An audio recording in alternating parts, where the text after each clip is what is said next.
February 26, 1959, the Ural Mountains, Soviet Union.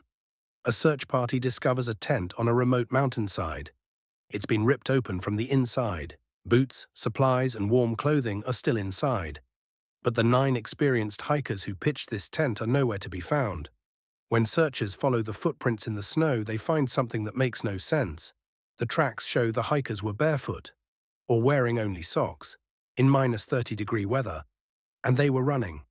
The bodies would be found over the next several months, some frozen near a cedar tree, others buried under 4 meters of snow. The injuries were baffling, massive internal trauma with no external wounds. One victim was missing her tongue and eyes, another had a fractured skull, but no signs of a fight, no attackers, no animal tracks. For 65 years, the Dyatlov Pass incident has been one of the world's most disturbing unsolved mysteries. Was it an avalanche? A military test gone wrong? Infrasound that drove them mad? In 2024, new video evidence emerged that challenges everything we thought we knew.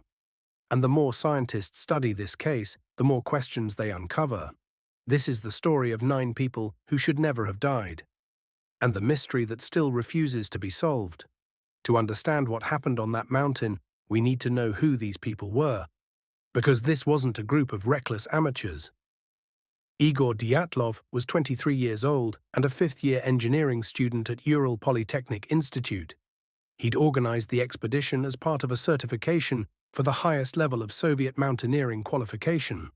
His group consisted of 8 other students and recent graduates, all experienced hikers and skiers with extensive backcountry experience. The plan was ambitious, a 300-kilometer trek through the northern Urals to Otorten Mountain in winter.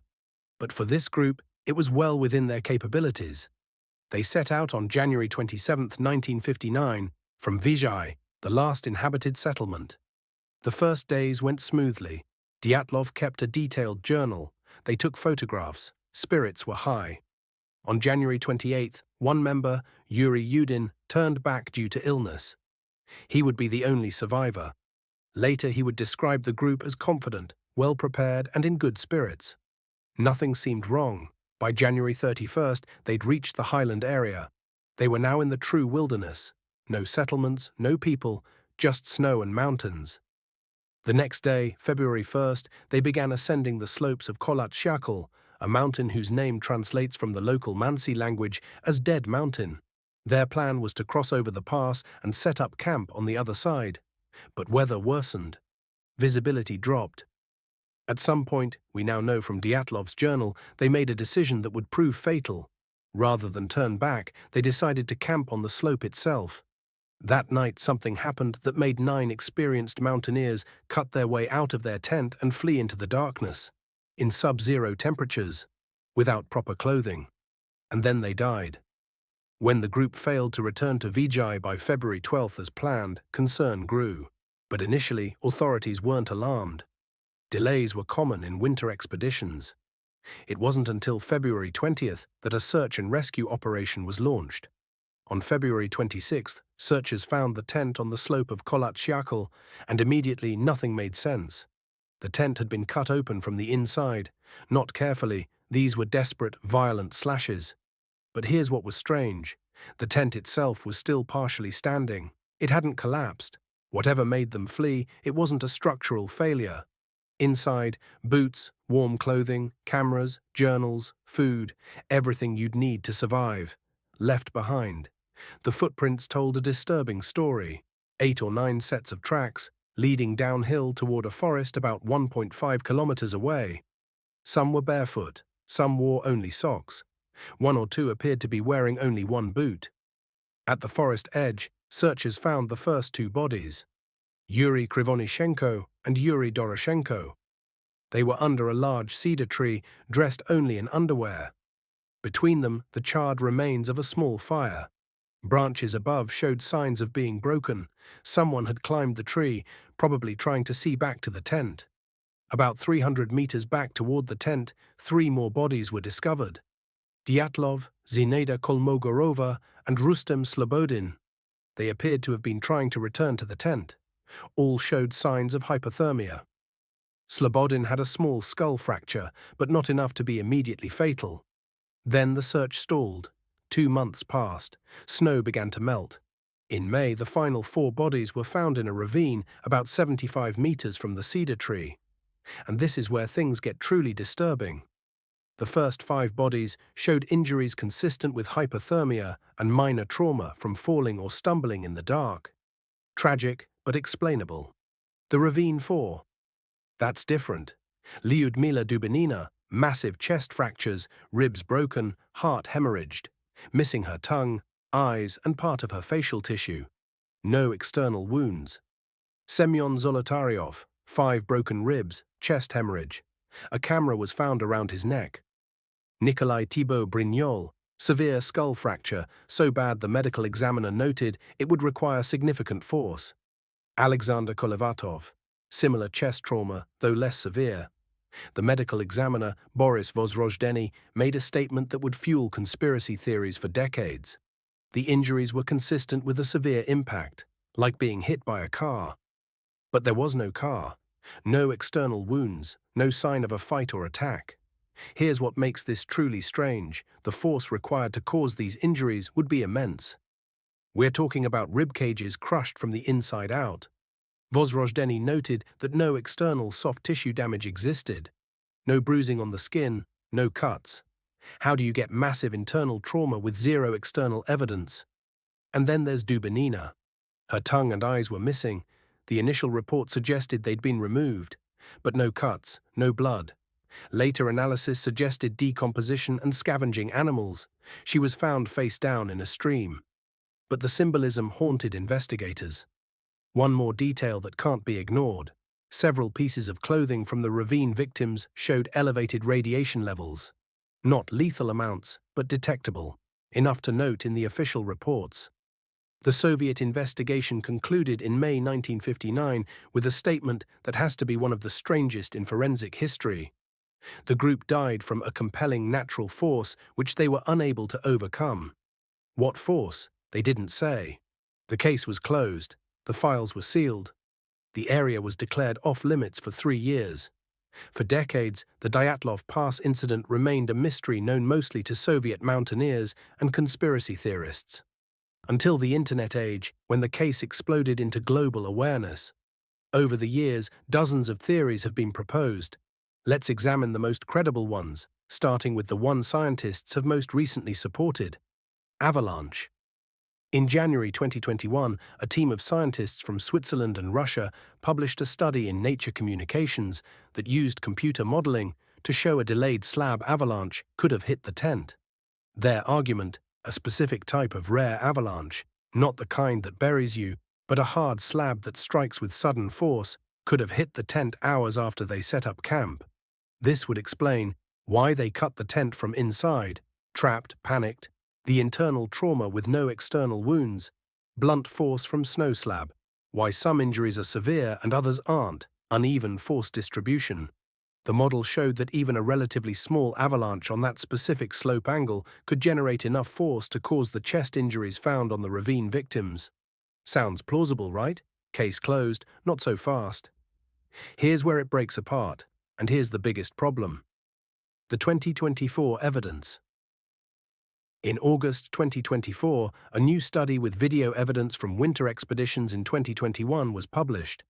The researchers went back to Dyatlov Pass and actually measured the slope angles and snow conditions. Their finding? The slopes are not angled enough for typical avalanches, and more importantly, they documented that even in conditions similar to 1959, no avalanche events occurred. Then there's the behavior. Even if an avalanche hit the tent, why did they flee 1.5 kilometers away? Why not stay near the tent, clear it, and retrieve their gear? Why split into groups? Why light a fire at the cedar tree but not return for clothing? An avalanche explains some of the injuries, but it doesn't explain the behavior. Let's rapid-fire through the other leading theories. American researcher Donnie Eichar proposed this in his 2013 book. The idea, strong winds flowing over the mountain's topography, created infrasound, low-frequency sound waves below human hearing range that can cause feelings of dread, anxiety, and panic. Lab studies have shown infrasound can induce discomfort and even hallucinations. ICHAR's analysis suggested the specific terrain and wind conditions that night could have generated a sustained infrasound event. This explains the panic and irrational behavior. It doesn't explain the injuries. These are sudden, powerful downslope winds caused by cold, dense air. They can be terrifying, hurricane-force winds appearing out of nowhere. Could the group have been hit by a katabatic wind, knocked down, panicked, and fled? Maybe, but again, doesn't explain the crushing chest injuries or the decision to stay scattered rather than regroup. The radiation readings have always fueled this theory. Add to that the Soviet military's documented activities in the region, and you have the ingredients for a cover-up story. Theory: the group witnessed or accidentally encountered a military test. Missile, parachute mine, chemical weapon. They were either killed directly or fled in panic and succumbed to the elements. The evidence, radiation on clothing, strange lights reported in the sky by other hikers in the area, the rapid sealing of the case files. The problems: no blast crater, no military debris, no evidence of external attacks beyond the mysterious injuries. One element often overlooked: paradoxical undressing is a known phenomenon in late-stage hypothermia. Victims feel suddenly hot and remove clothing. This explains why some bodies were found nearly naked. But it doesn't explain why they left the tent in the first place. So what does the 2024 evidence tell us? A research team revisited Dyatlov Pass in the winters of 2021-2022 and documented something crucial: the slope angles and snow conditions make the avalanche theory much less likely than previously thought. Their video evidence shows the slope is consistently too gentle for typical avalanche formation. Snow accumulation patterns don't match what would be needed for a slab avalanche. Even in worse conditions than 1959, no avalanche events occurred. But they also found something else: evidence of localized wind events that could explain the panic. Using modern weather modeling and on-site measurements, they documented sudden, violent wind gusts that appear without warning on that specific slope. Not quite katabatic winds, but powerful enough to terrify even experienced mountaineers. Here's what the new evidence suggests happened. 1. The group camps on the slope in deteriorating weather. 2. A sudden violent wind event strikes the tent, possibly combined with infrasound effects. 3. In panic, possibly amplified by the acoustic environment, they make a catastrophic decision: abandon the tent. 4. They flee to the forest, intending to wait out the storm and return. 5. Some build a fire at the cedar tree. Others try to return but succumb to hypothermia. 6. The ravine 4, seeking shelter, are either caught in a localized snow collapse or fall into the ravine, landing on rocks hidden by snow. This explains the panic and irrational behavior: wind plus infrasound, plus low visibility. The decision to stay away from the tent: they thought it was destroyed or unsafe. The spread of bodies: some tried to return, others sought shelter. The injuries: full trauma plus hypothermia, not avalanche. But even this theory has gaps. It doesn't fully explain the radiation, the removed clothing from the first 2 victims found on the ravine 4, or why they never attempted to return as a group. Here's what we can say with confidence: the Dyatlov Pass incident is a reminder that even in the age of science and satellite imagery, nature can still be terrifying in ways we don't fully understand. Was it an avalanche? Probably not, based on 2024 evidence. Was it infrasound? Possibly contributed, but not the full answer. Was it a perfect storm of environmental factors hitting a group at the worst possible moment? That seems most likely, but most likely isn't the same as solved. Because here's what still bothers investigators. Experienced mountaineers are trained to handle panic. They're trained to assess risk and make rational decisions even in terrifying situations.